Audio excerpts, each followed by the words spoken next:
ঘরের বউদের সকাল থেকে কি কি কাজ থাকে সেটা শেয়ার করতে চলে এলাম। তো আসসালামু আলাইকুম, সবাই কেমন আছেন? আশা করি ভালোই আছেন। দেখেন সকালবেলা আমি বাচ্চাদের লাঞ্চটা তৈরি করে দিয়েছি। লাঞ্চটা আমার রেডি হয়ে গিয়েছে, ব্যাগে স্কুল ব্যাগে ভরে দিচ্ছি। দুই ছেলের দুটো লাঞ্চ ভরে দিলাম ব্যাগে।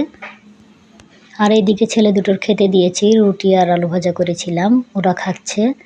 ওদের গুছানো হয়ে গিয়েছে, গুছিয়ে ওরা খেতে বসেছে, টিভি দেখছে আর খাচ্ছে। আর এইদিকে খুব ঠান্ডা পড়ছে, কারণ ওই জন্য গরম পানি করে দিতে হয়। তাই এই যে গরম পানি বসিয়ে দিয়েছি, এই দুটো বোতলে গরম পানি ভরে দিলাম, দুজনের গরম পানি। কারণ এখানে খুবই ঠান্ডা, গরম পানি যদি না দিই তাহলে বাচ্চাদের ঠান্ডা লেগে যাবে আর গলা বসে যায় অনেক সময় ঠান্ডা পানি খেলে। তার জন্য গরম করে দেওয়া হচ্ছে। পানিটা গরম করে দিলাম আমি, স্কুলে বোতলে ভরে দিলাম। আর এখন কিন্তু 8:30 বাজে, ওরা বের হয়ে যাবে, ওদের বাজারে স্কুলের বাস আসে। এই যে রেডি হয়ে গিয়েছে দুই ভাই, ওর পাপা ছেড়ে আসবে বাজারে, স্কুলের বাসে যাবে, বাসে করেই যাই প্রতিদিন। এই যে পাপা বাইক বের করলো, আফ্রিদির পাপা। এই যে দুই ভাইকে ছাড়তে যাচ্ছে, পাছে তুলে দিয়ে আসবে আফ্রিদির পাপা গিয়ে।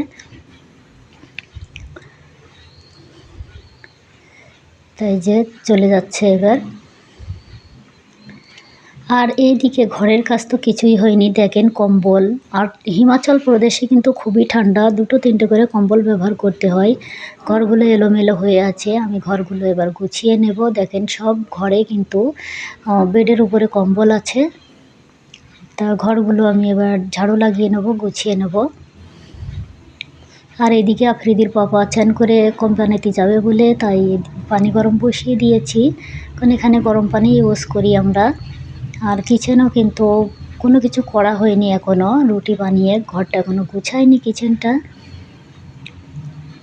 আর এদিকে আফ্রিদের পাপা ছেড়ে তো চলে এসেছে, তা আমি একটু চা বসিয়ে দিয়েছি, দুজনা চা খাবো বলে। সকালবেলা একটু চা টোচ, তার সাথে মুড়ি থাকে কোনো দিন বিস্কিট থাকে, কিন্তু বিস্কিটটা ভালো লাগে না, টোস্টটাই খেতে ভালো লাগে চায়ের সাথে। তাই এই যে আমরা দুজনা চা বানানো হয়ে গিয়েছে, চা নিয়ে বসে গিয়েছি, চাটা এবার খাবো দুজনা।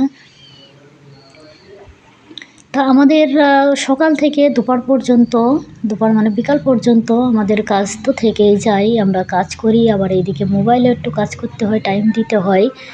আর সবাই তো বলে যে এই যে ঘরগুলো দেখেন আমার গোছানো হয়ে গিয়েছে, কম্বলগুলো কিন্তু আমি ফোল্ড করে রেখে দিয়েছি, ঘরগুলো গুছিয়ে নিয়েছি।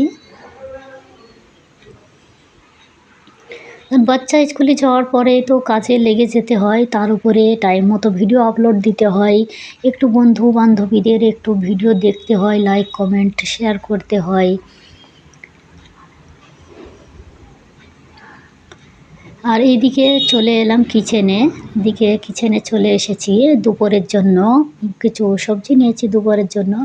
কিচেনটাও কিন্তু আমি গুছিয়ে নিয়েছি, আর দুপুরের জন্য সবজিগুলো আমি কেটে গুছিয়ে নেব।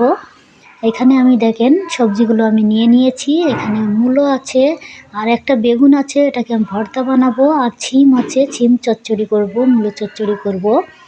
আর ছিমি দেওয়ার জন্য দুটো আলু আমি ছিলে নিয়েছি, এটা কিন্তু নতুন আলু। দেখেন আমার সবজিগুলো কাটা হয়ে গিয়েছে, পাতলা পাতলা করে মূলোটা কেটে নিয়েছি। আর এই দিকে কেটে নিয়েছি ছিমগুলো, একটু ছোট ছোট করে কেটে নিয়েছি, আর পাতলা করে আমি দুটো আলু দিয়ে দিয়েছি। দেখেন পাতলা পাতলা করে কেটে দিয়েছি ছোট ছোট করে। আর বেগুনটা ভর্তা বানাবো বলে বেগুনটা আস্তই রেখেছি, কারণ পুড়িয়ে ভর্তা করব এটাকে। আর আমি চলে যাচ্ছি ছাদে কিছু কাজ আছে। এই যে ছাদে চলে এসেছি, ছাদে দেখেন জামা কাপড় সব মেলা আছে, কালকে ধুয়ে দিয়েছিলাম, শুকায়নি, কিন্তু এখানে একদিনে শুকাচ্ছে না। তার ভিতরে আমাদের 1 মাস হয়ে যাচ্ছে আমাদের পানি আসছে না, খুবই অসুবিধা হয়ে যাচ্ছে, গাছগুলো কিন্তু শুকিয়ে যাচ্ছে। তা আমি নিচের থেকে পানি নিয়ে গিয়ে ছাদে গাছগুলোয় দিচ্ছিলাম। দেখেন সব শুকিয়ে গিয়েছে মাটিগুলো, আর পালং শাকগুলো একটু হলুদ হলুদ টাইপের হয়ে যাচ্ছে। আর পুঁইশাক গাছগুলো কিন্তু মিচুড়ি হয়েছিল, এখন বুড়ো হয়ে গিয়েছে গাছগুলো। আর এই যে বেগুন গাছ একটা মারা গিয়েছে, আর এই বেগুন গাছটায় কিন্তু একটা বেগুন হয়েছে। তা গাছগুলো আমি এবার পানি দিয়ে দেব, কারণ অনেক দিন পানি দেওয়া হয়নি, নিচে থেকে নিয়ে যাওয়া খুবই অসুবিধা হয়ে যায়, সেই 2 তলার উপরে গাছ লাগানো আছে। তা আমি গাছগুলো এবার পানি দিয়ে দিচ্ছি। তা আপনারা সব ভালো থাকবেন, সুস্থ থাকবেন। ভালো লাগলে লাইক, কমেন্ট, শেয়ার করবেন।